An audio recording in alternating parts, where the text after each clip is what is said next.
According to the book of Joshua, the Israelites finally reached the Jordan River, the last great barrier before entering the Promised Land.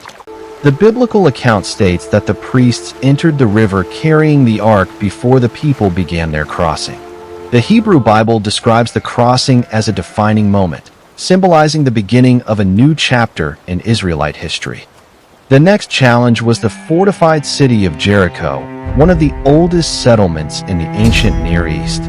According to the biblical narrative, the ark accompanied the Israelites during the marches around Jericho, becoming a central symbol of faith before one of the most famous events described in the Hebrew Bible. Did the walls of Jericho really fall as described in the biblical account? What does archaeology reveal, and where do historians agree or disagree? In the next chapter, we compare ancient texts with modern archaeological evidence. Did the walls of Jericho really fall as described in the biblical account? What does archaeology reveal, and where do historians agree or disagree? In the next chapter, we compare ancient texts with modern archaeological evidence. Modern excavations have revealed multiple layers of destruction and rebuilding, showing that Jericho experienced a long and complex history over thousands of years. Different archaeological teams have reached different conclusions about when Jericho's walls were destroyed, making the site's history the subject of ongoing scholarly debate. Archaeology can answer many questions, but it does not always provide a complete picture.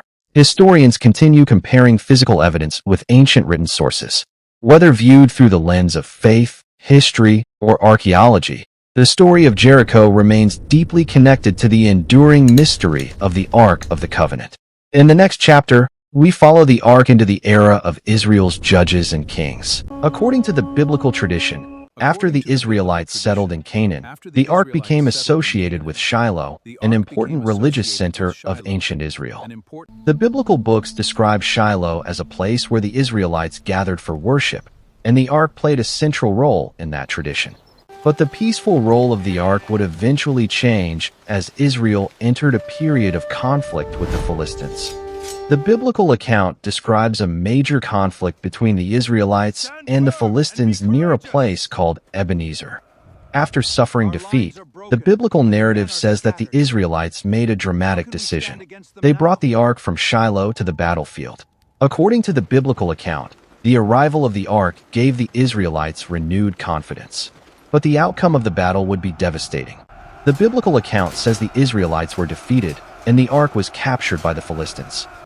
For the first time in the biblical story, the sacred object had left Israelite control. The biblical narrative says the Philistines carried the ark to Ashdod and placed it inside the temple of their god Dagon. The biblical narrative says the Philistines carried the ark to Ashdod and placed it inside the temple of their god Dagon.